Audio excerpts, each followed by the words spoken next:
I know my mind real, I know my mind ill. Came in the lane and made paper off of Seinfeld. Enthusiastically curved, know my rap is superb. You get clothes off the rack, I make racks off the curb. Hey, yo, Ralph, these dagging like Jack and the Stir.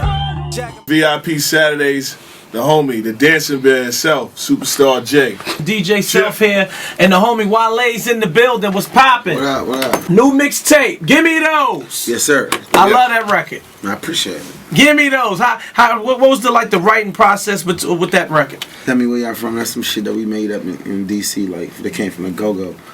Actually, I want to really Chuck talk Brown about that used too. to say that shit. All Right. the bands used to say that shit. I was having a couple conversations with some friends of mine from DC, and what is the status on this like go-go music in DC? It's not the best it could be right now. I mean, there's a lot of violence that precedes go-go. Like, you know what I'm saying? Like, there's a lot of violence. There's a lot of... I wouldn't even think that, too. Nah, a lot of violence. They always tell me that. They say, like, you know, when go-go music come on, like, the youngins, they say the youngins just act crazy. Yeah, yes, there's some wild motherfuckers out there. So, you know, it's the government been trying to shut it down more so than anything. You know what I'm saying? Mm-hmm. And, you know, in turn, a lot of the people are shying away from it. And the hip-hop scene is so...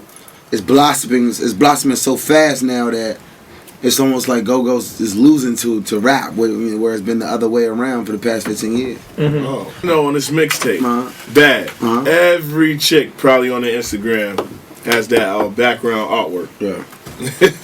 So what made you come up with Bad, that song right there? Man, it's just basically like I tell like a lot of like honest stories, like, you know what I'm saying? I'm very like observant for somebody who doesn't pay attention. It looks like, or apparently doesn't pay attention. Like I document a lot of my life, like in this music. So, you know, Bad is just a combination. Like I wrote it. It was a combination of a couple women that I met, some in this industry.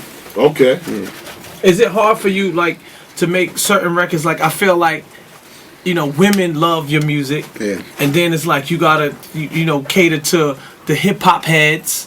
Unfortunately, I think it's gonna come like a little bit later, like after my album, like maybe when I stop making records, like a lot of people gonna start to see like, damn, this nigga was really making like some shit, like he was saying some shit, like even me, like I wasn't like the biggest Jay-Z fan until like maybe like 11th grade in high school. Like then I was like, fuck, this nigga. What album was that? What album was it? It was like maybe like. You know what? Maybe it might have been my freshman year in college. And I think that was when Blueprint came out. Or okay, well, Nation, we're going to forgive him for that because Jay-Z been hot from day one. No, he been hot. But I didn't understand. We're going to forgive him. I didn't understand what he was saying. New York City, we'll forgive him too. You got to live more of your life. Like, honestly, like you had to live more of your life to understand. Okay, like, I understand now. Like, I ain't understand, like, even Imaginary Players, I didn't understand. I just knew it sounded cool when I was younger. But when I got older, I was like... Oh shit! Like this nigga just, you know what I'm saying? Like, and then sometimes the rap game remind me of the crack game. Like that shit was he's the most ahead of his time person, like in our generation. Okay. So like at that point in my life, like, you know, everything is so simple when you're in middle school and then when you're in high school. Like it's simple. You know what I'm saying? Plus, I'm from a town that wasn't like, we weren't like champion lyricists. Like we weren't like trying to like say this lyricist was the best. So when I got to school and I was learning stuff and I was like learning more of the world and like women from other places, I was like, shit, this motherfucker's the great. Like this is great. Where's he been? Like, you know what I'm saying? And it was really it was really me being late to the party. So you know, so I feel like, you know, in a lot of ways, like my music is gonna reach a greater audience, you know, some time from now, you know what I'm saying? Do you feel it's hard? Like, say you doing a show and it's like, yo, how you put your show together? Like, all right, I know I gotta take care of the ladies, and then will the ladies shy away when I do certain records? Nah, I mean, right now I'm comfortable with the amount of like successful records I got right now, so I just mix it up. You know, like if I know when to do what song. You know, I feel like a lot of times I just don't even really have a all the way set list. I just kind of have like some songs that I have that I'm gonna do, and the order goes by how I feel, like how I'm feeling the crowd.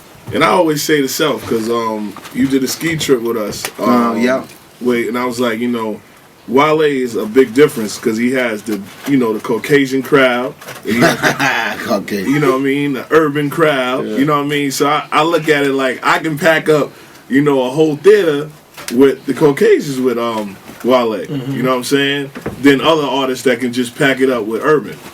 Yeah, I mean, balance is everything, man. I'm lucky to have came on the game. Like a lot of niggas, like we was talking about earlier, there's a lot of forced hits and joints is like fake hits, and there's like a lot of like forced artists, and there's a lot of people that have grown it and built their brand from the ground up. And I'm proud of myself that, and I pride myself for being one of the people that built it from the ground up. You know what I mean? Fader did they first. The article on me, maybe like, you know, I had a season in that motherfucker, like, you know what I'm saying? You've been grinding for a while. I was living with one of my joints at that time, like in the small ass. Is she still around?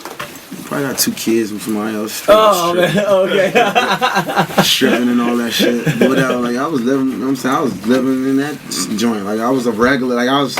You know what I'm saying? So, like, you know, I built it. Like, my fans stayed with me through to then, to Mark Ronson era, to the Rose era, and now this era when I'm really, like, in my creative shit. You said on your Instagram that, you know, you look at the plaque with you and Walker, and you was like, you know, that you know, that's more special to you because it's like Interscope dropped you, and then when you came out with that record, they tried to sign you back. And you was like, man, hell no. Shit was funny. I remember I was at the breakup song video shoot.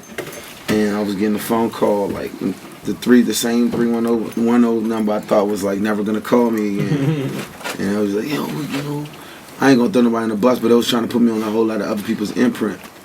And I thought about it at the time, and then I was just like, oh, I'm high. Like these niggas ain't even understand. What the fuck? Like I ain't going back over there. So, you know what I'm saying? And I worked out my situation. I was thinking about going indie for a while, and I was really gonna go indie. And then, you know, Ross told me he was gonna help me, you know, get my vision out to the world and not change a thing. And I was like, fuck it, man. Can you explain the difference between, I guess, having a deal in indie? Can you explain that to some people? I honestly don't even know. Like, my Maybach situation feels indie. Okay. Like we so self-made. Like niggas do their own thing. Like we really tell the label what we want to do. Yeah. Like literally, we be like, yo, I don't like that. It ain't regular, like, you know what I'm saying? Like Atlantic and what used to be a Warner, what is now Atlantic, they really let us really do. And I don't know how they do all the other artists, but I know how they treat us. Like we get to do what we want to do. But I mean, we earn that in some regard. Like we put in the groundwork and we showed them that we know what we're doing. So let's talk about that record with you and Chinks. How did that come about? Because when I talked to Chinks, he was like, yo, I really don't got no industry friends except Wale. Drugs. He always keeps it real with me all the time. Drugs. He said, I really ain't got no more industry friends except Wale. I was high one night in the studio listening to the beat. I was like, yo, let's just do them. I was just like, yo, let's do one of them back and forth songs. He was like, alright.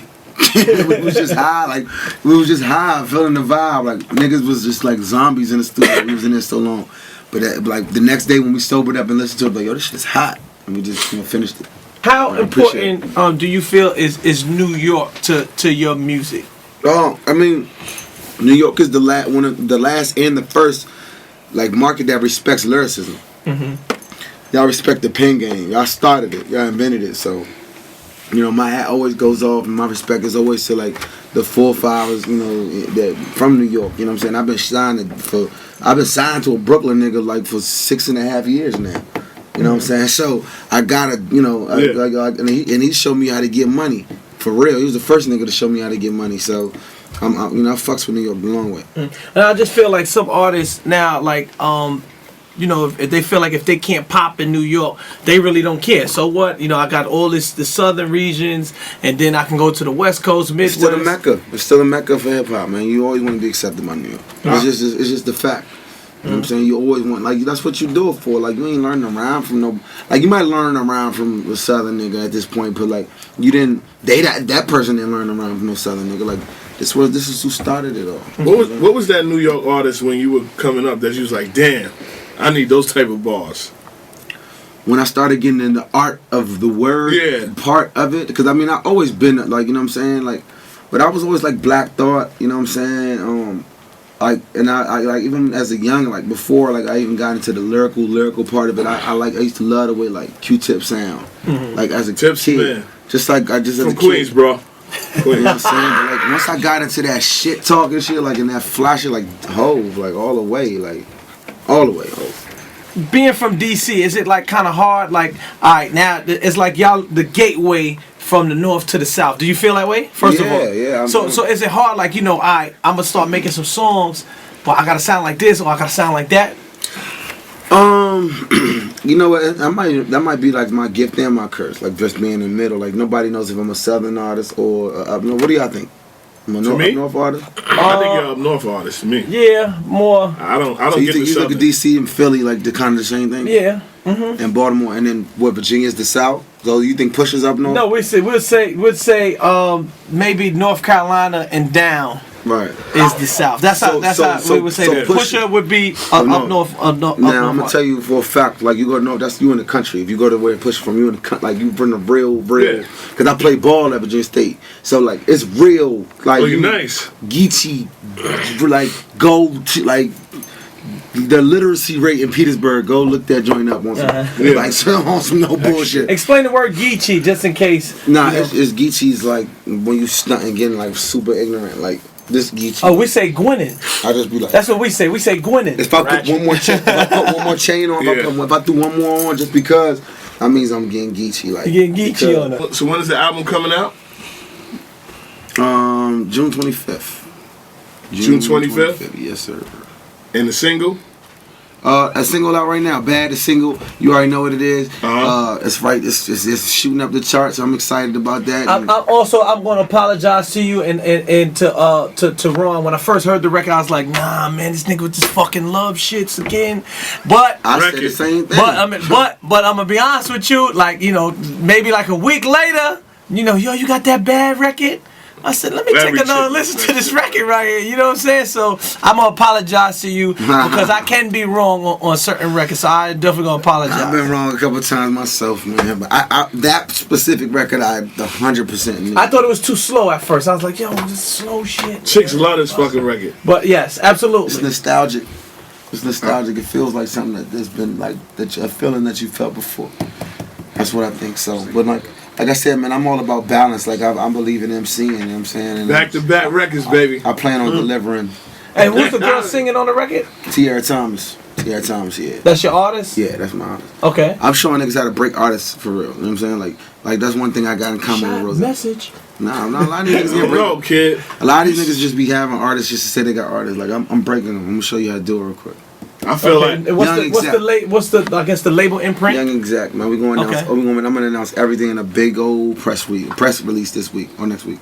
Okay, and that's the only artist you have. Nah, you're gonna wait. A couple more. Okay. I'm bringing.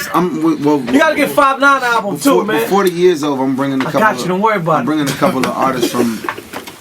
You know, I don't want to say the career grave or nothing like that, but like I'm bringing some artists that y'all want to see or hear that y'all haven't heard from. Do you think that you ready for that that I enjoy it more. responsibility? I enjoy it more than almost everything else. Like I don't love this like music business shit, but I love like giving people the opportunity to fulfill their dreams, and that's what the Gifted is about. Like I'm about. So we'll have some big surprises. Absolutely. That's what it is. Wale, baby. Let's pump this mixtape. You can download it at livemixtapes.com. DatPiff. Any other sites? RalphForLauren.com. RalphForLauren.com. That's RALPH for Lauren FOLAIRN.com. Also, what's the Twitter? At WALE. Please get at me. So on Instagram. That way I know listen. I'm about to say. I apologize. Listen to the nation. This man is definitely him on his Instagram. Let's say 95% of the time. Can we leave the other 5% for a disclaimer? 95% of the time.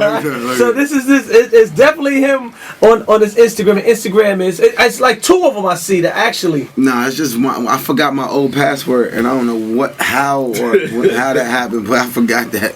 So Wale MMG is my Instagram right now. Okay.